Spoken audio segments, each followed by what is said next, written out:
in Lebanon today. And so it is important discussions that he is having, and part of those discussions obviously is restoring calm along the blue line, which remains a top priority for the United States and must be the utmost importance for both Lebanon and Israel, and that's what you're seeing obviously almost take part of while he's in the region. We have been concerned by the increase in violence, to your question, MJ, including the firing of more than 200 rockets by Hezbollah at Israel this past week. And so we are going to continue to work hard toward a diplomatic resolution that would allow Israel and Lebanese citizens to return to their homes and live in peace and security. And so though that conversation about the blue line obviously remains a priority, a top priority for us, I don't have any readout. I know Amos had an opportunity to talk to the press earlier today while he was in Lebanon, but I just don't have anything beyond that. Does the president, think the recent events amount to a serious escalation in the situation? Look, the president, what you're seeing is the president's efforts to avoid further escalation, right? One of the reasons Amos is there. And he met with Israeli officials yesterday, and he's going to continue during his trip to meet with Lebanese government. And so that's what he's doing today. And so we'll continue efforts to secure a deal that would lead to a durable end of the war in Gaza. That's what we're trying to do. We're trying to make sure we get this hostage deal, working very hard in a diplomatic way. You saw Secretary Blinken in the region just last week, and we want to lower tensions. We believe this hostage deal will play part in lowering the tensions. And so you heard that from the president's remarks when he laid out what that hostage deal was not too long ago. And so we do not want to see an escalation. And then just on the stretch of days that the president will be spending at Camp David, how much of that time will be devoted to debate prep, and just what have you observed the president do in recent days in terms of preparing for the debate? Like, have you seen him, going back to watch previous debates between the president and the former president or anything like that? So as it relates to debate prep, that is squarely in the camp of the campaign. So I have to keep that there, and I'm not going to speak in details about that. And so what I will say is that while the president is at Camp David and Rehoboth, he certainly will be able to stay up to date on what's going on, to get updates from his senior advisors, from his team. As we say many times, the president could be president anywhere. We have the infrastructure to do just that. I don't have anything specific on how his time is being divided, but I can tell you this: the president's going to continue to stay squarely focused on his duty as president of the United States. For today and the immigration policy, has the president met with any families that would be impacted, that could benefit from what he's going to announce today? Has he been moved personally by any stories that then led him to take action? So that's a really good question. I don't have any families, specifically American families whose spouse is going to benefit from this. So don't have any readouts to speak of. Obviously, we have heard, you all have done a really good job of covering scenarios and situations like this, families who have been pulled apart. So we are obviously acutely aware of how that could affect, being pulled apart from your family can affect not just a family but also a community. So we obviously are aware of that. The president has met DACA recipients obviously as well, who in a different way have been affected by being dreamers here. And obviously I talked about what they were able to do back in 2012. And just to be very clear, what we're talking about is not part of DACA. Obviously, we're doing this around the anniversary of DACA, but it is not. This announcement will not affect DACA recipients. But that story is the same, right? The story of coming here for a better life and searching for the American dream is very similar. And the president's going to continue to make sure that we fight to protect American families and certainly to keep them together. Will there be an audience today for the remarks? Anybody there that will be impacted by so this? There will be more than 200 people in the audience today. I don't have a list of particular people who will be affected by this. If we do, we certainly will share that with all of you as we normally do. I just don't have anything at this moment, at this time. Go ahead, Kelly. So as you were indicating, when the president's at Camp David, he's still president. Do you intend to brief during the time that he is away? We don't typically do traditional press briefings when the president is away, so we do not have a scheduled formal briefing to speak of, but obviously we will continue, the press team and with our policy folks as needed, will continue to hold briefing calls when appropriate to preview upcoming events, upcoming announcement. That is something that we will do.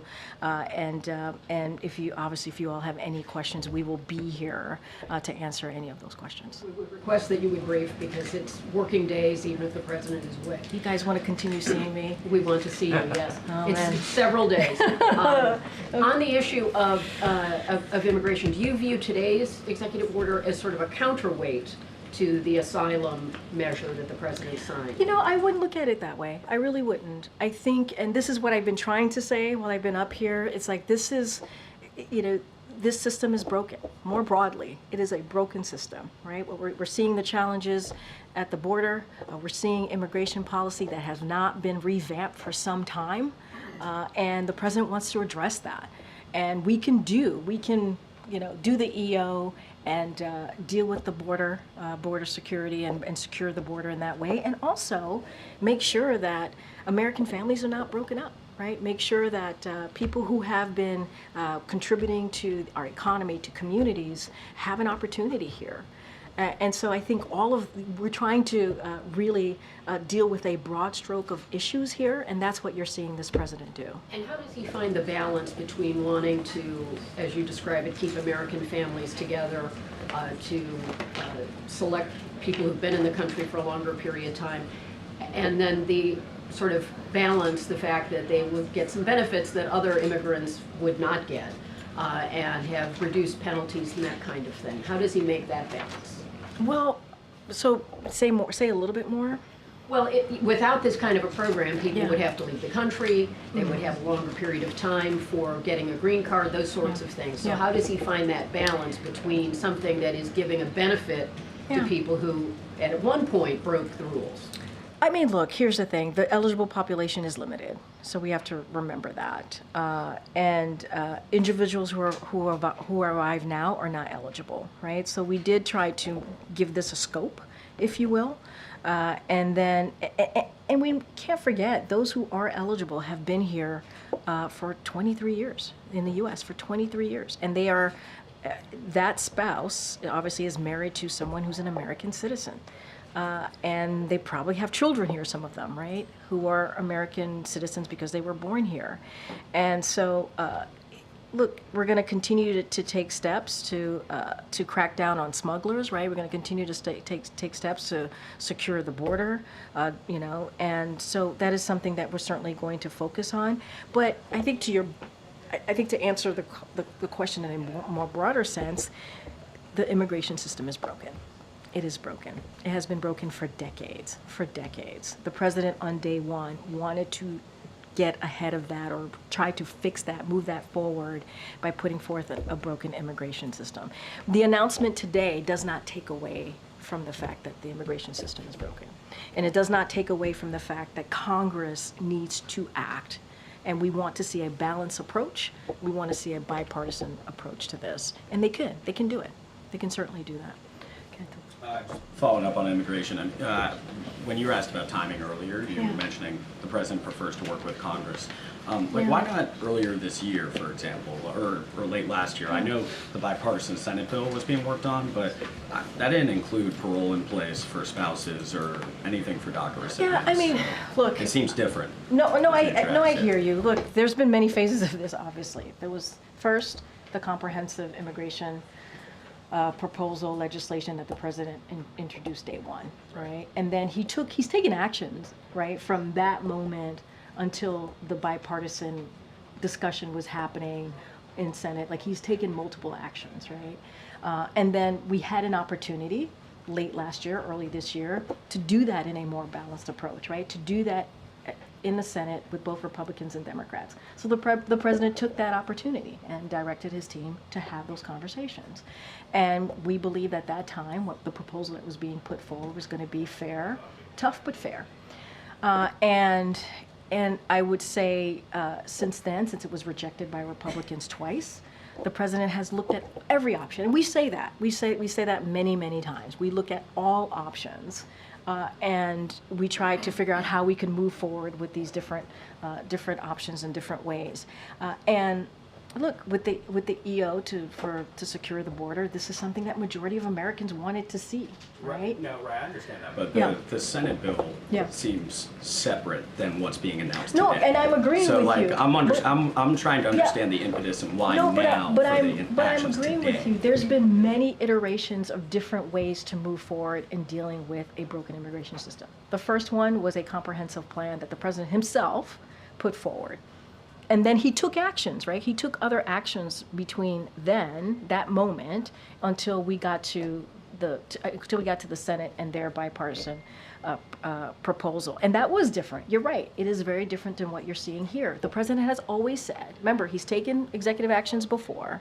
He took one very recently, and he's looking at every way to figure out how we can have policy that's also fair. We've always said that our immigration policy needs to be fair and just. We've always said that. And we've taken different approaches, we've taken different action. This is the announcement for today. Is it fair to say you wanted to sign the executive order on the border before doing something like this for those? I'm not going to get into that. I think we know, right, for some time, that what we're seeing at the border is dynamic. We saw that, right? That it was important to deal with the challenges of the border. So the president acted on that. And we've always said that we need an immigration policy that's more just, that's more fair. I mean, let's not forget, this is a president that was part of the DACA, right? Dreamers getting a shot here and being able to stay and get work permits. That happened in 2012. So there's nothing unusual, I think, of where we are today than where the president has stood for some time, more than a decade. And so I think this is all part of that. This is all part of building on actions that he has taken. He would love to see a comprehensive congressional approach. We still need that. We still need legislation. And so he'll continue to work on that. Okay, Michael. Thanks, Corinne. Sticking with immigration, Yeah. this order is almost certainly going to be challenged in court. So I'm just wondering how confident you are that you're on solid legal footing with this. How confident are you that this can withstand the court challenge? So, look, we believe that this approach, or this announcement that we're taking today is squarely within our legal authorities. That's what we believe. I have one on immigration, but I wanted to address the heat and the wildfires out west. How closely is the White House watching those wildfires, and is there any concern about the sort of early start to wildfire season? And I appreciate the question because I think it's really important. The president and his team are obviously closely monitoring the wildfires in California and also in New Mexico, and he has directed his team to do everything that they can to support state and local efforts to contain and suppress the fire. Today, FEMA approved 2 fire management assistant grants for the South Fork Fire and the Salt Fire in New Mexico. The U.S. Forest Service is on the ground right now working directly with their state and local counterparts to fight the blaze. We, as we do any time that we're seeing these wildfires, we certainly urge residents in the area to listen to local officials and heed the evacuation warnings and orders. It is imperative and critical that they do that. And I know you have a second question. Yeah, on immigration, I just wanted to, I mean, you keep referring to Congress's duty to act, the broken immigration system. Does the White House But feel it's that true. I keep referring to it because it's Understandable. It's true. But It's true. does the White House feel that it is that President Biden has exhausted everything that he can do on this matter by executive order? Yeah. I mean, but look, you see the president making an announcement. He's going to make an announcement today. He took an executive action a couple weeks ago. We continue to say we're going to look to see what else we can do. And this is what he's, directed his team to do, right? Is to look at ways that we can deal with this broken immigration system. But this is piecemeal, right? I mean, this announcement is important. It's going to be important and critically important to American families. and their communities, it's really important. But as I keep saying, in order to actually deal with this issue, we have to do it in a comprehensive way. The president's going to do everything that he can. You know, it is, I mean, it is imperative for Congress to do their job and to fix the system that's been broken for decades. And, you know, not listen to the former president who's about their own political aspirations. That's not what we're talking about here. We're talking about dealing with a system that has been broken and moving forward in a way that helps Americans, and American citizens and their families. Go ahead. Thank you, Corinne. Going back to Prime Minister Netanyahu's comments earlier, he made this pretty blistering statement in English, posted it to social media for consumption by American English language media not long after his war cabinet collapsed, or he had to pull down his war cabinet. And you just said that you have no idea what he's talking about, and that only this one shipment of 2,000-pound bombs has been paused by the president. Is the Prime Minister lying? Is he making things up for political effect? You would have to, I can't speak to his political strategy, effects. That's not something that I can speak to. I was asked a question, I answered it. I don't know what he's talking about. We were very clear about there being one shipment that we're continue to have construction conversations with Israel about. Nothing else has been paused. You heard that directly from Secretary Blinken. I can't speak for the Prime Minister. He's clearly speaking for himself. I'm speaking on behalf of this administration. I'm speaking on behalf of this president. I just don't have anything to add. I can't speak to his political strategy. That is not something for me to analyze, to do punditry from this podium. Understood. So just to confirm, Yeah. anything other than the aforementioned shipment of 2,000-pound bombs, categorically untrue that it's been paused? I already answered this question and categorically untrue. There's one shipment. All right, go ahead, Anita. Thank you. I have a question about the Resolve Tibet Act and then another on marriage. Starting with the Resolve Tibet Act, China's warning that if the president signs it, there will be, quote, resolute measures, end quote, against the U.S. They're also protesting U.S. delegations like Nancy Pelosi who are going to India to meet with the Dalai Lama. So what is the White House's response to these threats from China, and does the president plan to sign this? I mean, look, the president's going to do what he thinks is best on behalf of the American people. That's what I can tell you. He's going to do what he thinks is best on behalf of the American people. I'm not going to get ahead of the president. Cool. All right. On marriage, It's hot, but sure, cool. sure.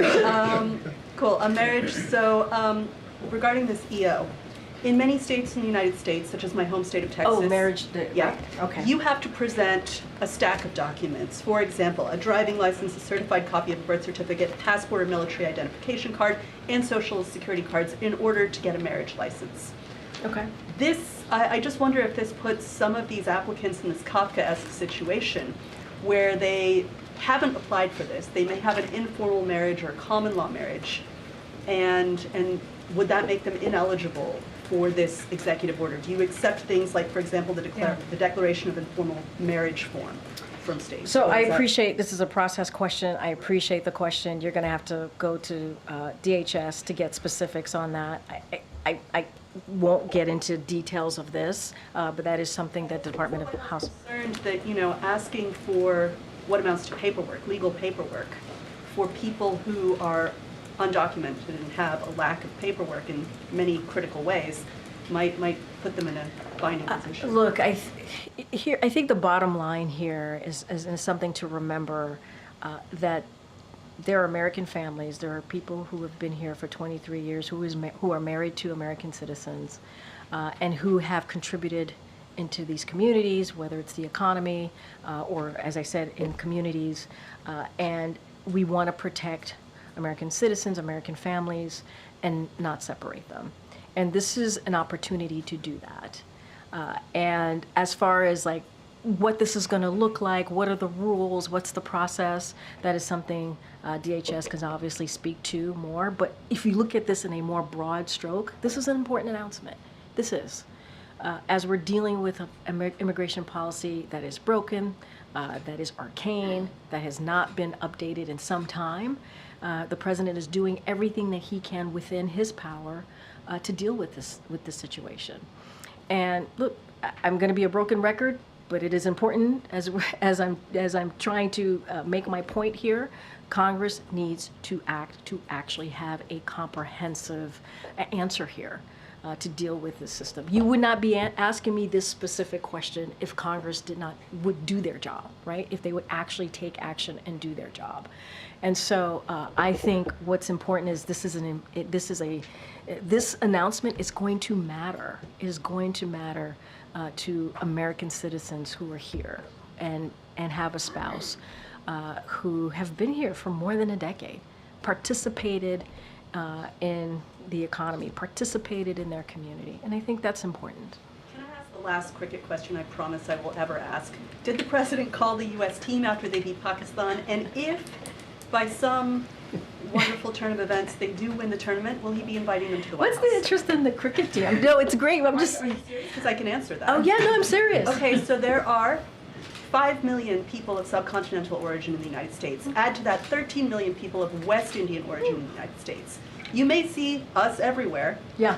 but in terms of sports icons, we're thin on the ground. Okay. To see them with the word USA on their chests, That's pretty dope. beating the British at their own game, Yeah. super satisfying. Now that's cool. Now that's yeah, cool. it's a decolonization metaphor wrapped That's in cool. sport. So like we said yesterday, we certainly congratulate the U.S. Cricket team. Obviously, what they have been able to accomplish is meaningful to many people like yourself. Well, yeah, 18 million of you all, which I think is incredibly important. Representation matters. You hear us say that all the time. As it relates to a call from the president, don't have anything to share at this time, but we congratulate them. It is a big deal. It is indeed very, very cool, and we are very proud and excited for them. Go ahead, Garen. Two questions. First, the Fearless Fund, a venture capital firm that awards grants to Black women-owned businesses, had a federal appeals court suspend their grant program due to the claim that it discriminates against white business owners. The co-founder is calling on President Biden to take executive action to, quote, safeguard DEI initiatives and funding rights for marginalized groups. Similarly, the Leadership Conference on Civil and Human Rights sent a letter to the president today asking for him to, given these collective, asking to promote, protect, and expand programs that lead to diversity, equity, inclusion, and accessibility. Given these concerns, does the White House believe it is doing all it can to protect diversity, equity, and inclusion? Yeah, so I'm going to be really mindful here. It's an ongoing litigation, so I don't want to speak to it directly, don't have any news to make, obviously, on any executive action. But this is kind of, in line to what I was just saying to Anita about how important for representation and how that matters. And the president always says diversity is one of our greatest strengths here in this country. It kind of really goes in line with many of the themes of today. And we talk about immigration, or we talk about keeping talent and strengthening our community. It's all in line.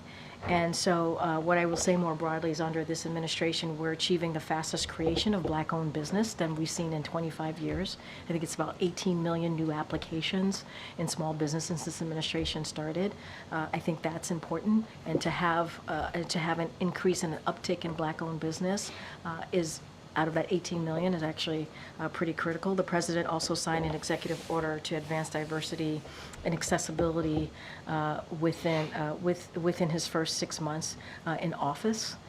This administration is going to keep providing economic mobility for all Americans, including obviously the talent and the talent that we see in Black communities, including women and women-owned businesses, and how they contribute to our economy.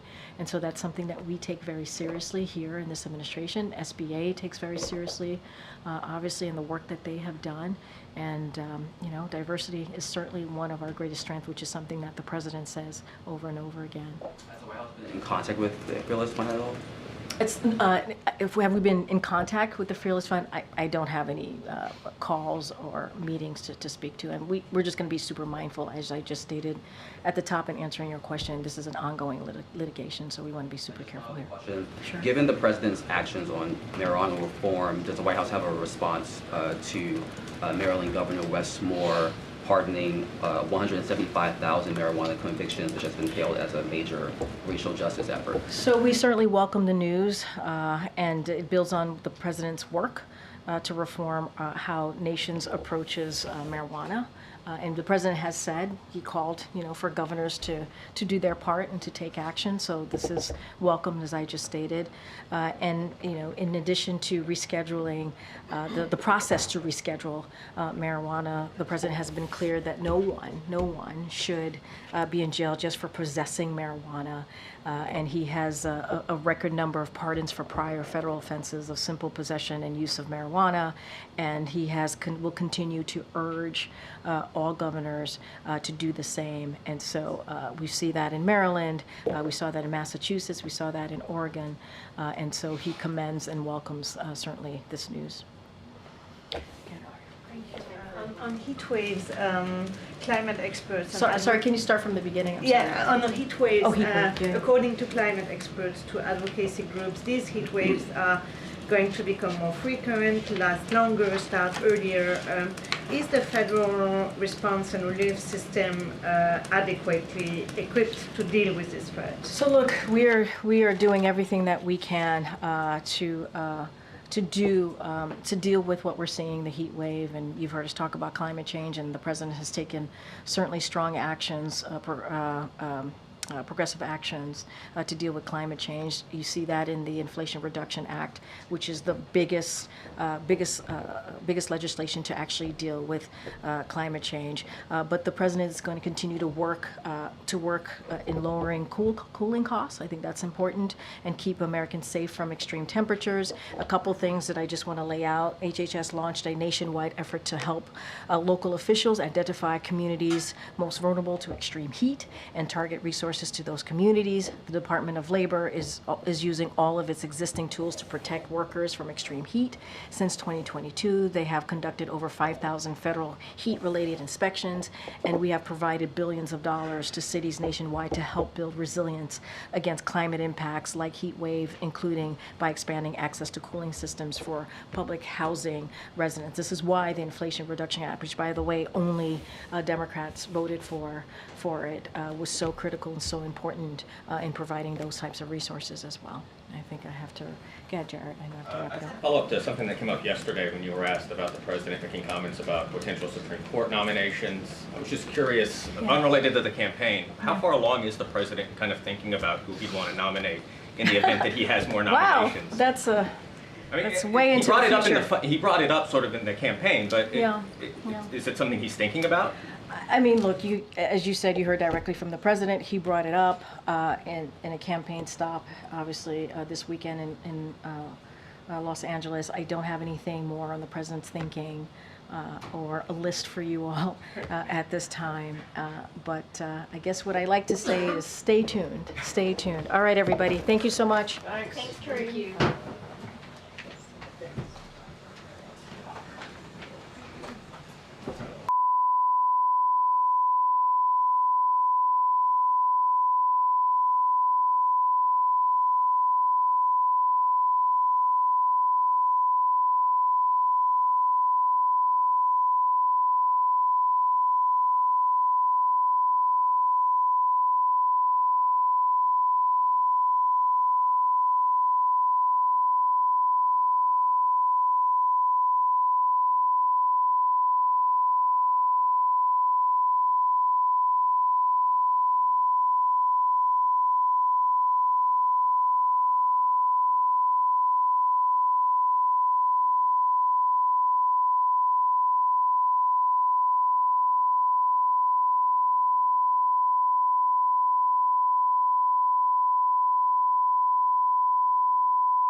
made this nice spot with no camera. Let's keep one down and we can share it.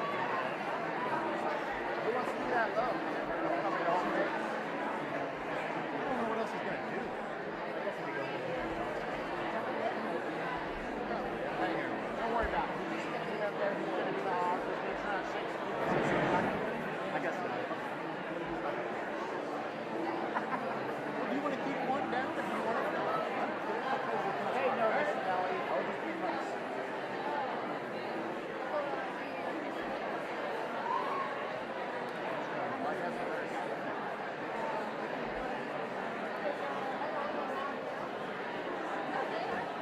That was the right idea.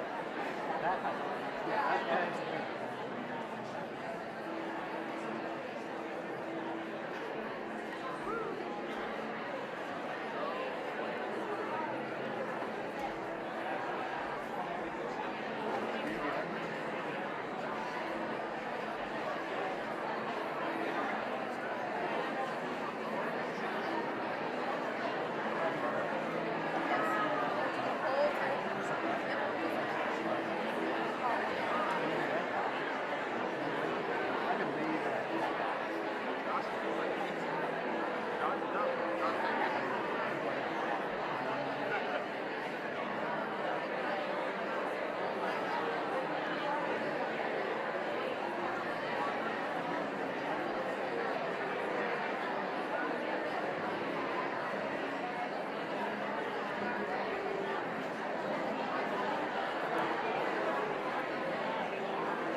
Come on.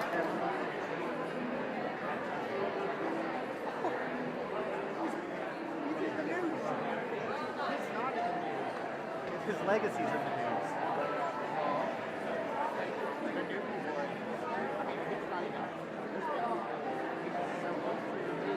I know. Yeah, I mean, that's talking out. I just feel like, hey, we all bring together different roles. Fleet Street rules. Like, obviously,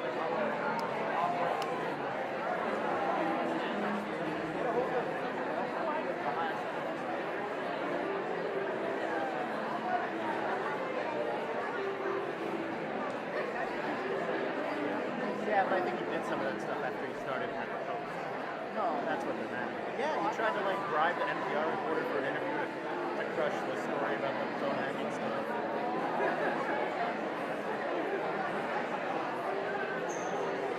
I'm not saying he should go. I'm just saying he's done some of that since he started.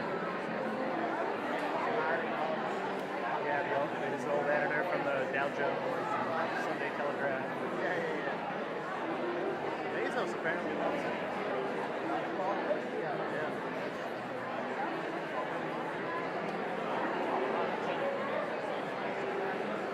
So I read there was a Times article the other day. The Post currently has 2 million subscribers. Bezos had a meeting with like the top brass a few months back. He goes, "There's no reason we shouldn't get to 100 million. Think about how to turn your stories into products." What does that even mean?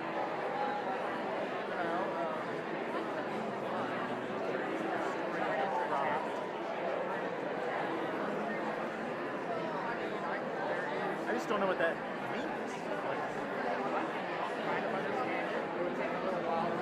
Like your product is the journalist, right? I don't know what kind of product he's thinking. Right. Like additional products that you offer or what? I mean, that's why the Times has been so successful, because they have the games, the cooking, the wire cutter.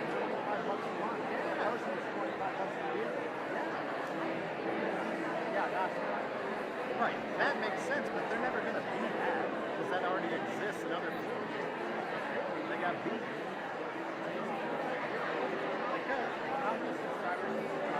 I don't know. It probably depends on all the different platforms, right? Yeah, I don't know. But both of them lost a ton after Trump. After Trump left office.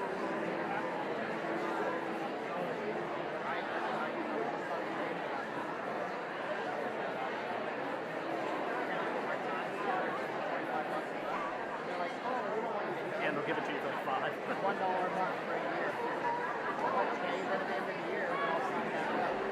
I'm grandfathered into a freelance deal. Like they gave all their freelancers free accounts at some point. It hasn't expired. Still working. Still on the dole. Cooking thing's great.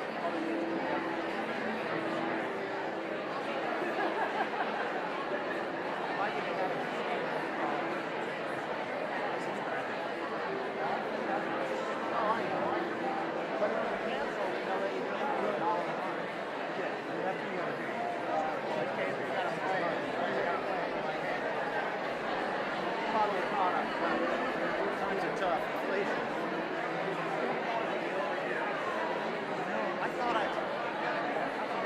I wanted to go back to getting like the Sunday weekender, and it's expensive. It's like 30 or 40. Yeah, because I want like the big like crossword thing and all that. Because the Sunday one's fun to do in print. And then that sits there all week. I use like 2 parts of it. You gotta have something. Start your barbecue. It costs more. It costs more to start your barbecue than the New York Times you guys might be charging. I think it's like $20 a week if you want the weekend. It's absurd. I just want just send me the crossword every Sunday. Well, I would make the most money. That'd be $19. The less you get, the more expensive it is.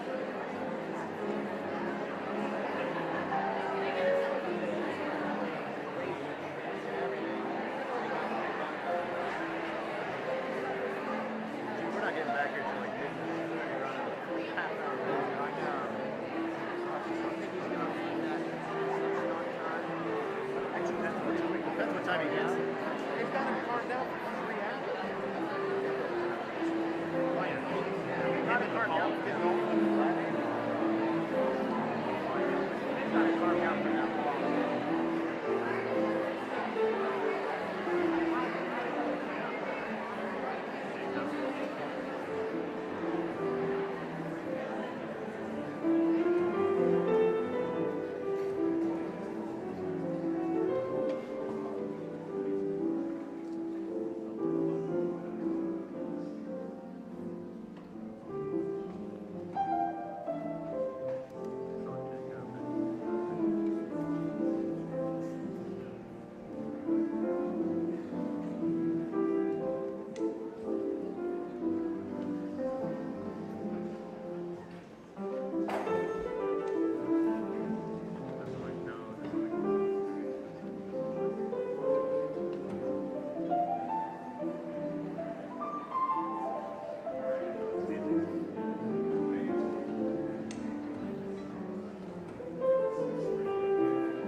by Javier Quiroz Castro.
See, Javier, they all showed up for you.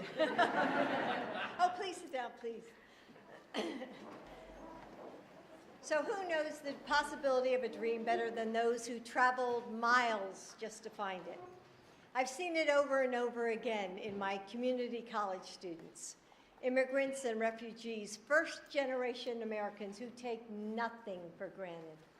They show up, they don't complain, and they only ask for one thing in return: the chance to work hard and build a good life for themselves and for their families. That's the promise of America.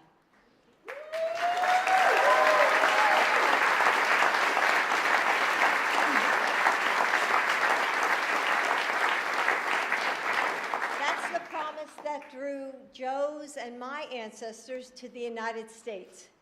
That we are a nation defined not by language or ethnicity, by race or religion. That America is and always has been defined by us, we the people. So today I want to tell you an American story. You came to this country over a decade ago to work, to study, to find a future. You made a plan, and then you fell in love. So you built a life, a home, one filled with big smiles on little faces, with laughter and skinned knees, with PTA meetings and soccer practice. You go to the school of your dreams and start a business and tutor kids in math after school. And all you want is to give your child all the possibility of the world. But hanging over you is a shadow, a missing piece of paper, the possibility that your family may not be able to stay together. It's a story that too many families all across the country live every day. Since Joe took office, we've heard from those mothers and daughters, those fathers and sons, about the agony of that shadow. So Joe is doing what he always does, leading the way with compassion and experience. Taking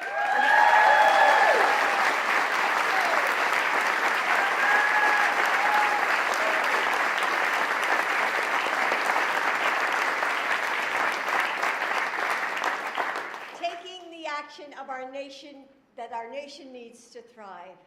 Today, Joe is helping our country continue reaching for the dream of America.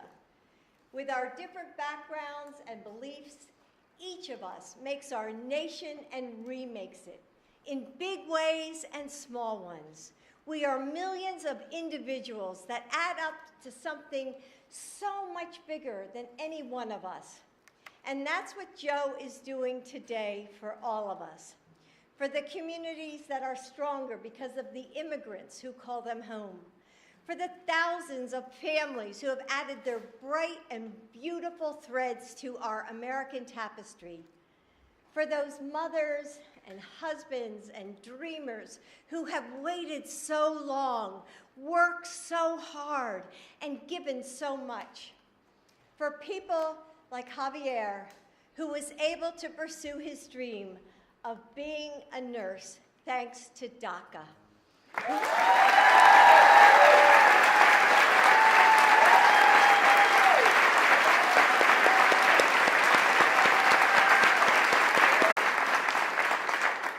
saves lives every day, whose family needs him, and who shouldn't have to live in fear. Please help me welcome Javier Quiroz Castro.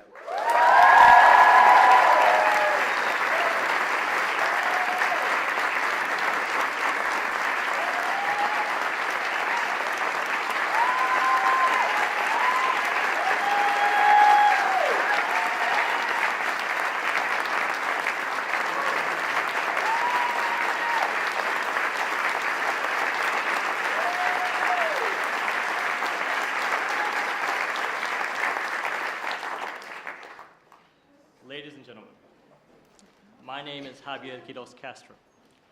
My resilient parents brought me to this country to give me a chance at a better future when I was just 3 years old. I am a dreamer. Growing up undocumented was not easy. Like thousands of other immigrants, my parents endured hard labor in order to provide for the family. They are a symbol of the American dream, and they helped me with my dream, which was higher education. Now I have a beautiful wife, Haley,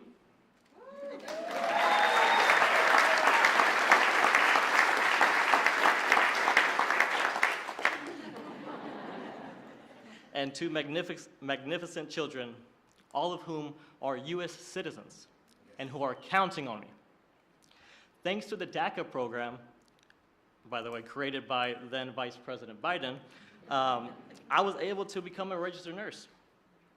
I have a Bachelor of Science in Nursing from Lipscomb University in Nashville, Tennessee. I now have the privilege to work for Houston Methodist, the #1 hospital system in all of Texas.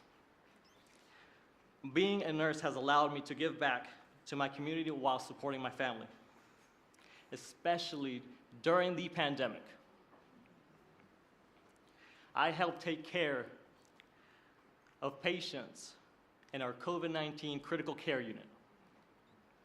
Saving American lives was only possible because of DACA. It allowed me to live and work and build a family in the only country I have ever known and loved. I stand before you today filled with hope and gratitude, because it is a privilege to personally thank President Biden for delivering on his promise to protect American families like mine.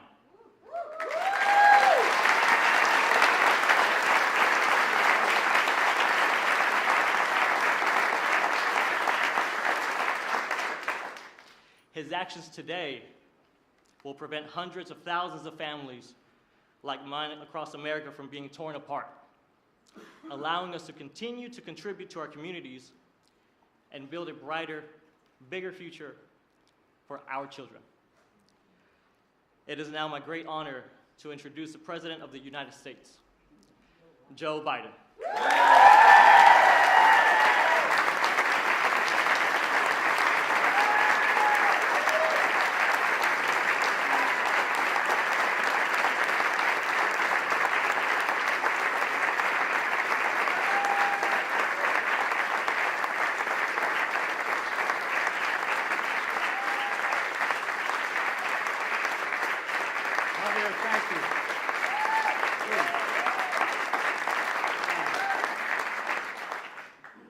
Today's a good day.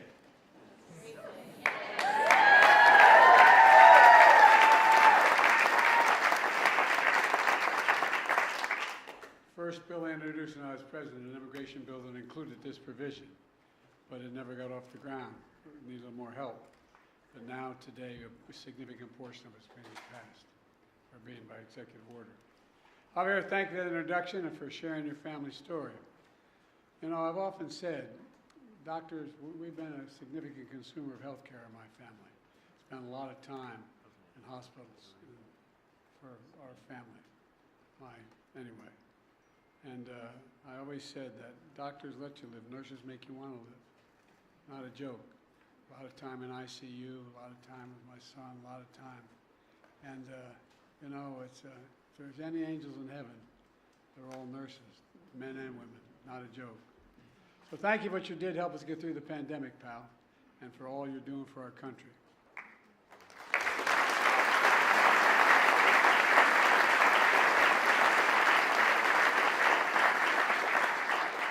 My name is Joe Biden. I'm Jill Biden's husband. Thanks to all the members of Congress and Homeland Security Secretary. I'm not sure I'm going to introduce you all the way.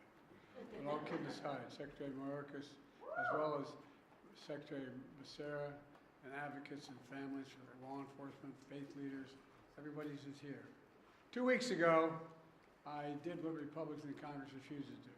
I took action to secure our border. That included restricting unlawful crossings at our southern border, making decisions on asylum more quickly, and so much more. And so far it's working. Since we implemented my order, encounters have dropped 25% at the border. And we're seeing the lowest number we've seen in a long time.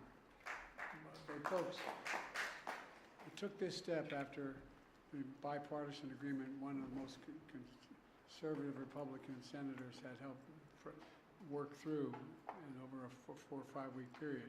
The strongest bipartisan security agreement that's ever been seen. But we were about to move forward when Republicans walked away from the deal for the most pathetic and petty of reasons. Donald Trump got on the phone literally and started, and the press can confirm this, and calling senators saying, don't go ahead and do this. Don't support this legislation that had bipartisan support. And when you ask why, he said it would hurt him politically and help me instead. So much for Republicans caring about the border. I also know many people in this room also had concerns about the steps I'd taken.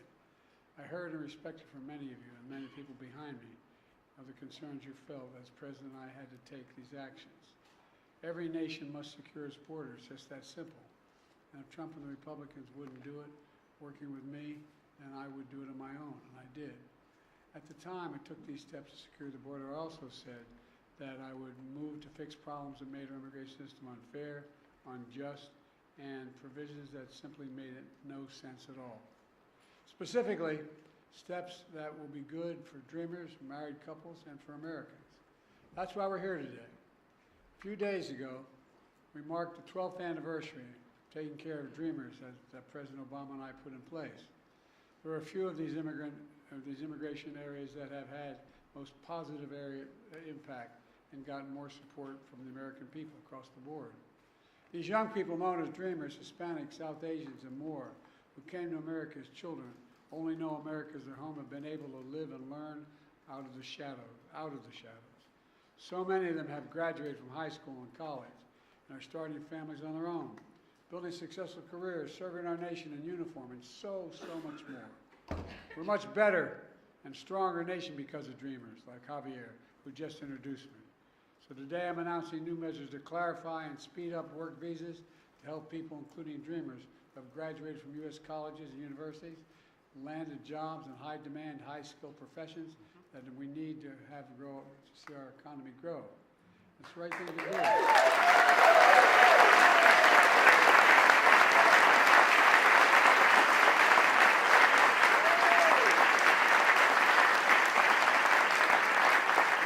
Those who have been educated at U.S. college and universities put their skills and knowledge to work here in America.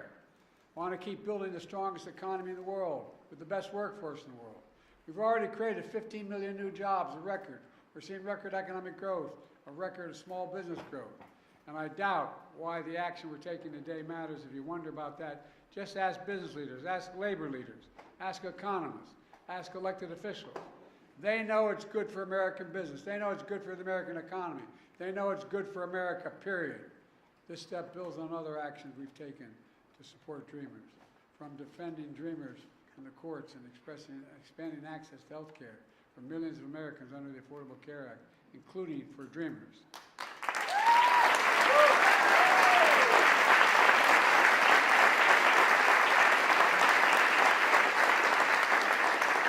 Second action I'm announcing today is was about keeping families together. My dad used to have an expression. He said, Joey, family's about the beginning, middle, and the end. About keeping couples together who are married, where one spouse is a U.S. citizen, the other is undocumented. They've been living in the United States for at least 10 years. These couples have been raising families, sending their kids to church and school, paying taxes, contributing to our country for 10 years or more. Matter of fact, the average time they've spent here is 23 years, people were affected today. But living in the United States all this time with fear and uncertainty.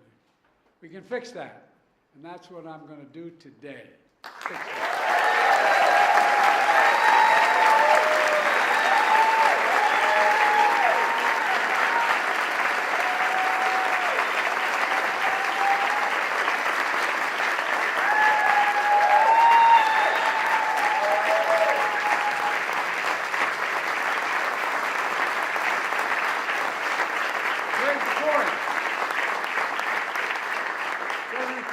Fundamental change in our immigration law. There was already a system in place for people we're talking about today. But the process is cumbersome, risky, and separates families. Under the current process, undocumented spouses of U.S. citizens must go back to their home country, for example, Mexico, for example, to fill out paperwork and obtain long-term legal status. They have to leave their families in America with no assurance that they'll be allowed back in the United States.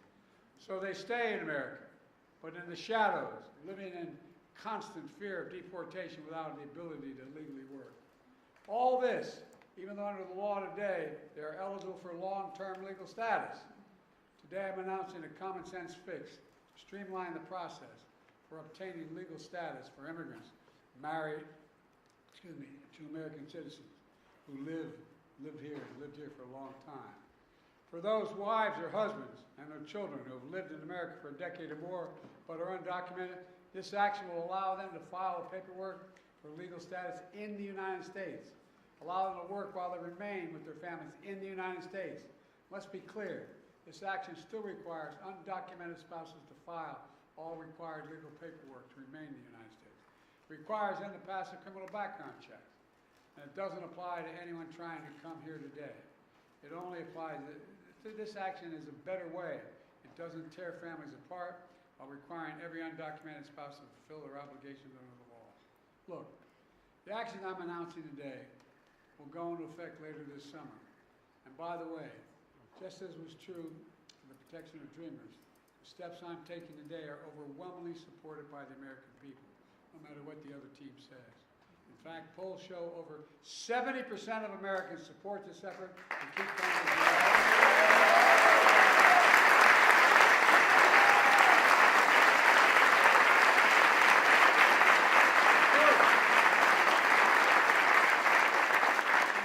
Simple. It embraces the American principle that we should keep families together. In 2013, President Obama and I took a similar action to allow undocumented spouses and children of America's servicemen to stay together while they apply for legal status in America. Servicemen protecting our nation should not have to worry about keeping their families together, for God's sake. This policy has been in place for over a decade and is working well, and so will the new one. Look, let me close with this. I refuse to believe that to secure our border, we have to walk away from being in America. For that's generations have been renewed, revitalized, and refreshed by the talent, the skill, the hard work, the courage, and determination of immigrants coming to our country. Look, the Statue of Liberty is not some relic in American history. It still stands for who we are. But I also refuse to believe that for us to continue to be America that embraces immigration, we have to give up securing our border. They're false choices. We can both secure the border and provide legal pathways to citizenship. We have to acknowledge that the patience and goodwill of the American people is being tested by the fears of the border. They don't understand a lot of it. These are the fears my predecessor is trying to play on when he says immigrants, and his words are poison the blood of the country. When he calls immigrants, in his words, animals. When he was president, he separated families and children at the border. And now he's proposing to rip spouses and children from their families and homes and communities and place them in detention camps. He's actually saying these things. It's hard to believe it's being said, but he's actually saying these things out loud. And it's outrageous. Folks, I'm not interested in playing politics with border or immigration. I'm interested in fixing it. I said it before.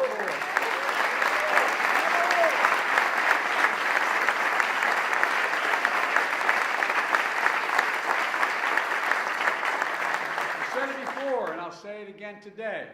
I will work with anyone to solve these problems. That's my responsibility as president.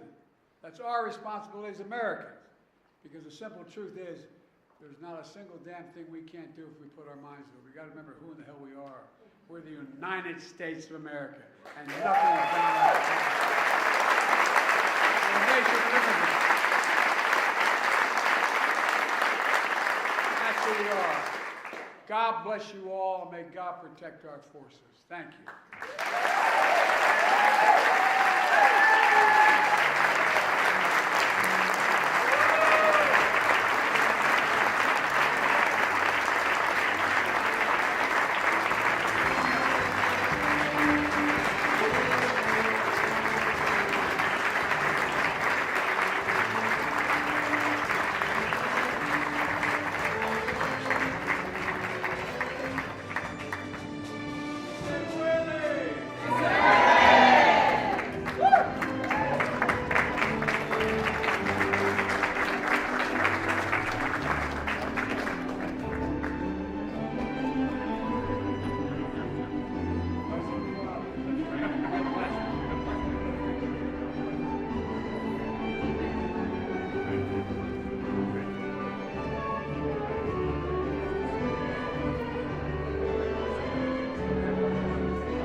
like Obama. He did that in this room. Remember with the doing that interview? And then they edited, someone re-edited it, and he was speaking like he's a kung fu master. Listen on counter.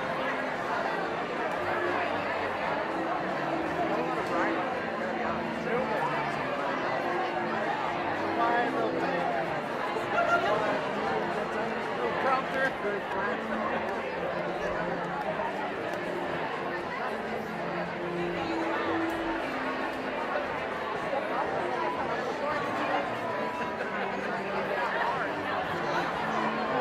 We got it for the record.